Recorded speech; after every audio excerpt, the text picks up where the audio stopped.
கர்த்தருடைய பரிசுத்த நாமத்திற்கு மகிமை உண்டாவதாக.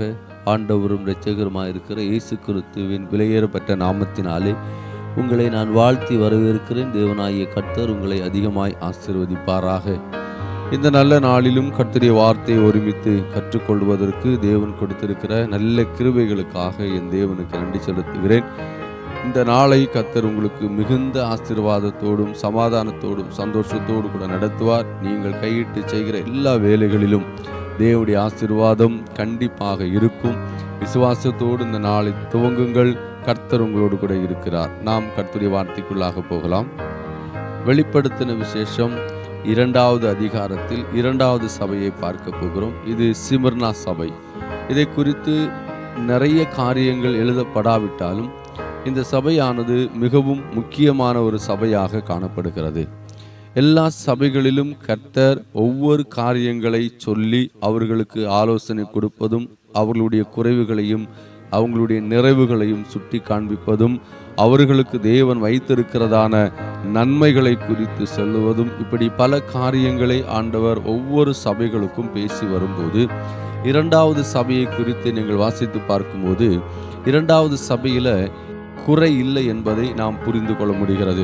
அவர்களுக்கு நிறைவுகள் மாத்திரமே இருக்கிறது. இந்த சபை 7 சபைகளிலும் ரொம்ப முக்கியமாக தேவனால் அங்கீகரிக்கப்பட்ட பாராட்டை பெற்றதான ஒரு சபையாக காணப்படுகிறது.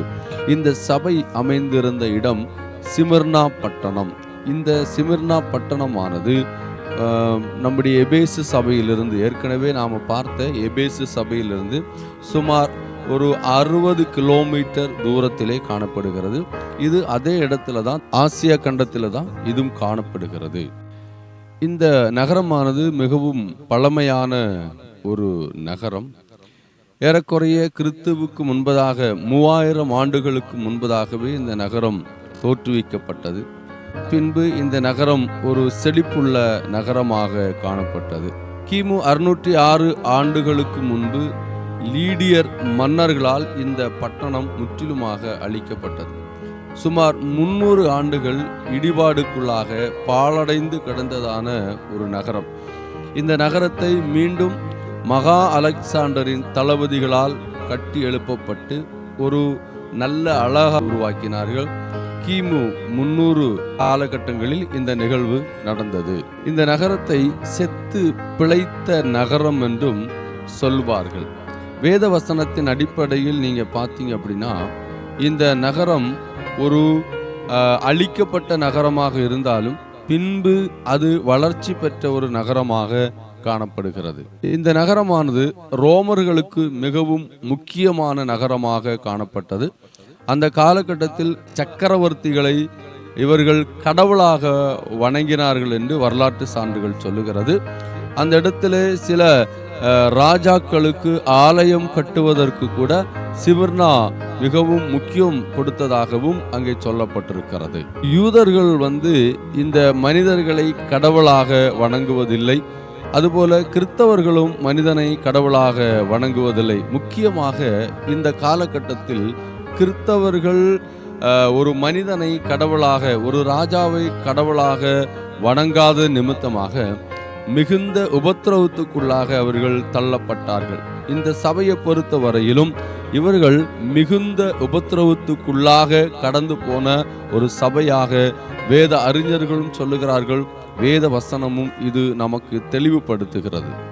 இந்த நகரத்தில் யூதர்கள் அதிகமாக வாழ்ந்து வந்தார்கள். யூதர்கள் கிறிஸ்தவர்களை ரோமர்களுக்கு காட்டி கொடுத்தார்கள். அதாவது இவர்கள் ஜெபிக்கும் போது, ஆராதிக்கும் போது, தனிமையாக இருந்து கடவுளை தொழுது கொள்ளுகிற நேரத்தில் எல்லாம் இவர்கள் ரகசியமாக ராஜாவுக்கு தெரியப்படுத்தி அங்கு ஒரு பெரிய பிரச்சனையை உருவாக்குவார்கள். பல பரிசுத்தவான்களை அந்த நாட்களிலே தீயிலே சுட்டெரித்ததாக சரித்திரம் சொல்லுகிறது. சிமர்னா சபையிலே அவர்கள் பட்ட பாடுகளுக்கு அளவே இல்லை. இங்கு பெரிய நூலகங்கள், நாடக மேடைகள் இருந்ததாக வரலாற்று ஆசிரியர்கள் சொல்லுகிறார்கள். இது ஒரு சிறந்த துறைமுக நகரமாக இருந்ததால் மத்திய தரைக்கடல் பகுதியில் வர்த்தகத்துக்காக அநேக மக்கள் இங்கே வந்தார்கள் என்று சொல்லி வரலாற்று சான்று சொல்லுகிறது. இந்த நகரம் மலைகளால் சூழப்பட்டதான ஒரு நகரமாக காணப்படுகிறது. இந்த நகரத்தை கிரீடம் என்று சொல்லி அழைப்பார்கள். அதாவது தூரத்தில் இருந்து, மலையின் மேல் அல்லது தூரத்தில் இருந்து இந்த நகரத்தை பார்க்கும்போது ஒரு கிரீடம் அந்த நகரத்தின் மேல் இருக்கிறது போல ஒரு தோற்றம் அளிக்கிற நகரமாக காணப்பட்டது.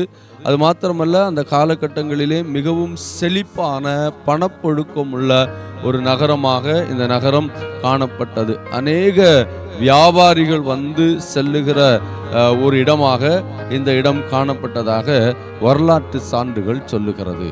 இந்த சபையானது அந்த காலகட்டத்திலே மிகுந்த உபத்திரவத்துக்குள்ளாக போனதென்றும், இந்த சபையானது ஆண்டவருக்கு சாட்சியாக நிலை நின்றதென்று சொல்லி வேத வசனத்தின் அடிப்படையில் நாம் புரிந்து கொள்ள முடியும்.